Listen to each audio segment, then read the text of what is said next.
अस्सलाम वालेकुम दोस्तों हमारे मुल्क के अंदर खुफिया ताकतें इतनी ताकतवर हो चुकी हैं कि आम आदमी तो क्या उलमा कराम भी उनकी साजिशों का शिकार होना शुरू हो गए हैं। खुफिया ताकतों से मुराद शैतानी और सियासी ताकतें हैं दोस्तों।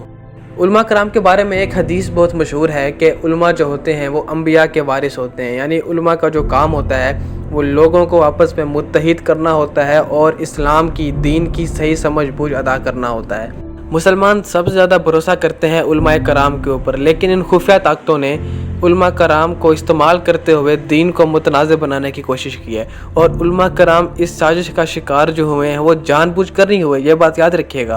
वो जानबूझकर इस साजिश का शिकार नहीं हुए, बल्कि वो ना जानते हुए अनइंटेंशनली इस साजिश का शिकार हुए हैं। खुफिया ताकतों का एजेंडा ये है, उनकी साजिश ये है कि मुसलमान हमेशा मसले की बुनियादों के ऊपर लड़ते रहें और आपस में ये इकट्ठे कभी ना हो सकें, एक झंडे के नीचे जमा इकट्ठे कभी ना हो सकें। ये उनका एजेंडा है।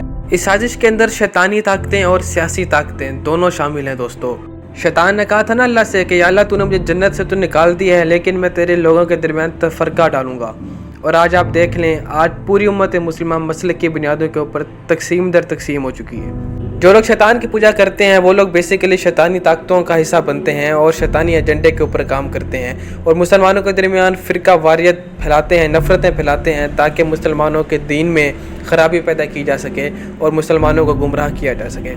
हमारे मुल्क के सियासतदान भी इस फ़िरका वारत के इस घिनौने खेल का हिस्सा हैं दोस्तों। वो अपने सियासी मकासद हासिल करने की खातिर डिवाइड एंड रूल की पॉलिसी अपनाते हैं और मुसलमानों को तकसीम करते हैं ताकि अपने सियासी मकासद हासिल किया जा सके।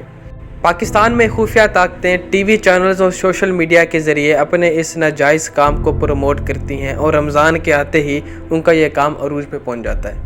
रमज़ान में मुख्तलिफ़ रमज़ान ट्रांसमिशन होती हैं जिसके अंदर मुख्तलिफ़ मसालिक के उलमा कराम को बुलाया जाता है और उनको बताया जाता है कि हम इत्तेहाद उम्मत चाहते हैं। लेकिन जब उलमा कराम तशरीफ़ लाते हैं तो उन्हें एक इख्तिलाफ़ी मौजू दे दिया जाता है बहस करने के लिए, बात करने के लिए। इस इख्तिलाफ़ी मौजू का नुकसान ये होता है दोस्तों कि उलमा कराम के दरमियान बहस शुरू हो जाती है और जो लाखों करोड़ों लोग उस शो को देख रहे होते हैं वो मसले की बुनियादों के ऊपर एक दूसरे से नफ़रत करना शुरू कर देते हैं, क्योंकि उनके उलमा कराम ही एक दूसरे से इत्तेफाक नहीं करते, तो आवाम में कैसे इत्तेफाक पैदा होगा। आप रमज़ान में ये पाकिस्तानी शोज़ देख लें और आपको अंदाज़ा हो जाएगा कि पूरे शो के अंदर कहीं भी इत्तेहाद उम्मत की बात होती है आपको नज़र नहीं आएगी। वो टोटली इख्तिलाफ़ी बातें होंगी इसके अंदर, जिसकी वजह से अवाम के अंदर मनफी जज्बात पैदा होते हैं, नफ़रत के जज्बात पैदा होते हैं। मैं यहाँ पर यह बात वाज़ेह करता चलूँ कि इन शोज़ के अंदर उलमा कराम की नीयत और उलमा कराम का मकसद फ़िरका वारियत को प्रमोट करना नहीं होता, लेकिन चूँकि उन्हें एक मौजू ऐसा इख्तिलाफ़ी दिया जाता है जिसकी वजह से उनके दरमियान बहस शुरू हो जाती है और बाज़ औक़ात तो बात झगड़े तक भी पहुँच जाती है, जो एक नेगेटिव चीज़ है। अवाम के अंदर इस किस्म की बातें नहीं जानी चाहिए।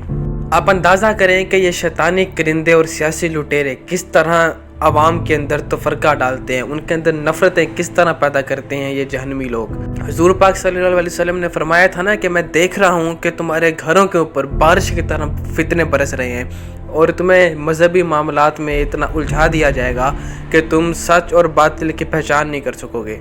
और आप देखें कि ये खुफिया ताकतें किस तरह मासूम उलमा कराम को हथियार बनाकर इत्तेहाद उम्मत के नाम पर मुसलमानों को तकसीम करती हैं, उनके दरमियान नफ़रतें फैलाती हैं, सिर्फ अपने चंद मकासद हासिल करने के लिए। दोस्तों, रमज़ान ट्रांसमिशन करने से कभी भी इत्तेहाद उम्मत नहीं होगा। इत्तेहाद उम्मत तब होगा जब उलमा कराम ये फतवा दें कि किसी भी मसलक के इमाम के पीछे नमाज़ पढ़ना जायज़ है, इसमें कोई कुफ्र वाली कोई शिरक वाली बात नहीं। इत्तेहाद उम्मत तब होगा जब एक मसलक का इमाम किसी दूसरे मसलक की मस्जिद में जाकर वहाँ के लोगों की इमामत करवाएगा। सिर्फ टीवी पे बैठकर या रमज़ान ट्रांसमिशन में बैठकर बात कर देने से इत्तेहाद उम्मत नहीं होगा। दोस्तों, अगर हम पाकिस्तान की बका चाहते हैं तो हमें आज ही से फ़िरका वारियत सोच को, तफरीकी सोच को ख़त्म करना होगा। हमें एक दूसरे के ऊपर कुफ्र के फतवे लगाना बंद करने होंगे दोस्तों, वरना हम आपस में ही लड़ कर ख़त्म हो जाएंगे और हमारा नाम व निशान इस दुनिया में बाकी नहीं रहेगा। दुआ है कि अल्लाह इस्लाम और पाकिस्तान की हिफाजत फरमाए, आमीन। दोस्तों, अगर वीडियो अच्छी लगे इसको लाइक करें, इसको शेयर भी ज़रूर कीजिएगा और चैनल लाजमी सब्सक्राइब कीजिएगा। अल्लाह हाफ़िज़।